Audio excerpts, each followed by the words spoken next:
Welcome to part 6 of my 9-day bike trip series riding through the rural communities of southwestern Ontario.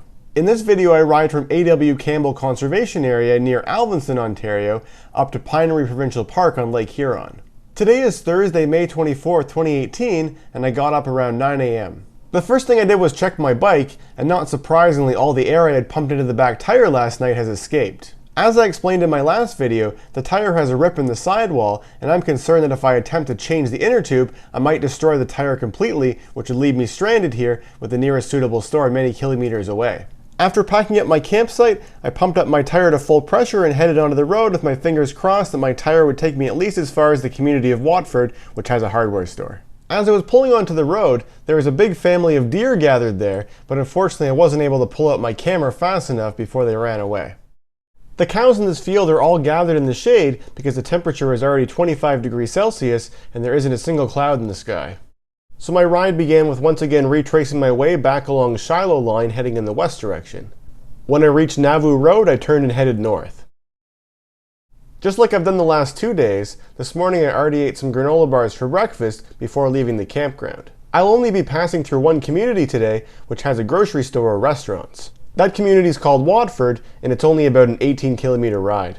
This road has more traffic on it than I prefer, but much like yesterday, my route options are very limited because almost all of the secondary roads are unpaved in this region. As illustrated by those wind turbines, there's virtually no wind today, and with a clear blue sky, I'm definitely feeling the heat already. I keep looking for a shady spot where I can pull over to stretch my muscles, but it's really hard to find one. When I eventually stopped, I also checked my rear tire, and it was definitely starting to feel a bit soft already, so I pumped it back up before continuing. Shortly after that, I began to enter the community of Watford. I had a bit of a hill to climb to get over this railway crossing. Looking down, there was a freight train passing below me. Based on my research, there should be a home hardware store at the far end of town, which I'm going to ride to first. Home hardware is a store which typically doesn't sell bike parts at their locations in the city, but in smaller communities I've known them to stock a few bike items. The size of the back wheel in my bike is 26 inches, which is a really common size, but most bikes which use this size are mountain bikes, and most mountain bikes have knobby tires. Ideally, I was hoping to find one which has smooth treads like my current tire, but this was the only 26-inch tire they had. Before buying anything, I went back outside the store and removed my old tire so I could identify the source of the leak. There doesn't appear to be any noticeable damage to the inner tube in the spot which is directly adjacent to the rip in the sidewall. So I pumped the tube up and could hear air escaping from this little pinhole on the outside of the inner tube. I checked the corresponding spot on the tire and could see a similar hole there. Looking on the other side, I could see a tiny protrusion, which turned out to be just a tiny piece of steel wire, which I must have run over somewhere yesterday. So since the source of my tire leak had nothing to do with my damaged sidewall, I decided to put my existing tire back on the bike rather than buying the knobby mountain bike tire from inside the store. I'm not entirely sure that the frame of my bike has enough clearance for one of those tires, but I know that it would definitely slow me down and make for a more noisy ride, which I'd rather avoid. After my repair was complete, I headed back into Watford and made a quick stop at the Foodland grocery store, then explored the restaurant options in town. The time is now almost 1 p.m. and I decided to stop at Four Sisters Pizza for lunch. Since I had pizza 2 days ago, I decided to order a Panzoroti, and it was really good. I also asked them to refill my water bottles, which they were more than happy to do for me. After that, I got back on Nauvoo Road and continued riding north towards Lake Huron. The township I'm in now is called Warwick, and I'm still within the county of Lambton. I'm now approaching the crossing of Highway 402, which is a branch of Highway 401, which goes towards Sarnia, Ontario. Since it was so convenient, I decided I would stop at this stand on the side of the road and grab myself a bag of chicken manure. Just kidding. The temperature is now above 27 degrees Celsius, and the sun is beating down on me. I'm certainly glad that my campground for tonight is on Lake Huron and should have swimming options available when I arrive, unlike the last 2 nights. The most direct route to get to my destination would be to continue riding along this busy highway. However, up ahead there's a road which runs parallel to it, which is actually paved. So I'm going to turn here and take a bit of a detour along Hickory Creek Line so that I can go and ride on that parallel route instead. Putting up with this short section of gravel should be well worth it. After riding a short section along Townsend Line, I made a left turn onto Gordon Road and continued riding north. This is the road which runs parallel to the main highway, and it's significantly more peaceful to ride on. There are lots of wind turbines in this area, but only about half of them are spinning because the wind is still very light. These buildings on the right here are part of a large dairy farm. This WES wind turbine only has 2 blades and is significantly older than the others in this area. I'm guessing its capacity is only about 10% of a modern wind turbine. In addition to the wind turbines, this road appears to be dominated by large-scale dairy farms. The distance seems to be passing a lot more quickly now that I'm on this quiet road and no longer needing to constantly check in my mirror to see what's coming up behind me. What you see here are beehives. Not only are they used to produce honey, but they also help to pollinate the crops in the adjacent fields. I'm now entering the small community of Tedford, which is part of the municipality of Lambton Shores. Tedford has a population of approximately 800 people. The main road sweeps around to the left, but Gordon Road continues around this curve to the right. As I've done on previous days, I'm listening to my portable AM/FM radio and hunting around to see what local radio stations I can pick up. I typically find the talk radio stations the most interesting. The shade from these trees is greatly appreciated. This road follows along beside a small creek. Southwestern Ontario really has a lot more wind turbines than I was expecting. In my opinion, they have a positive impact on the agricultural scenery, but many locals do not agree and were in strong opposition of them being built. This long object on the left appears to be some kind of irrigation device. Gordon Road eventually terminates at Bog Line, so I need to turn and ride west again to rejoin the main highway. Between here and my campground, I need to cross over the Ausable River, and there are a limited number of crossing points. At this junction here, I'll turn right and head northeast towards Grand Bend. This road is called Lakeshore Road, but it's also known as Highway 21. It's certainly not an ideal road to be biking on, but unfortunately the route options are very limited here. Thankfully, I'm getting very close to my campground. This bridge here crosses over the Ausable River. Very quickly the scenery changed from farmland everywhere to nothing but forests in all directions.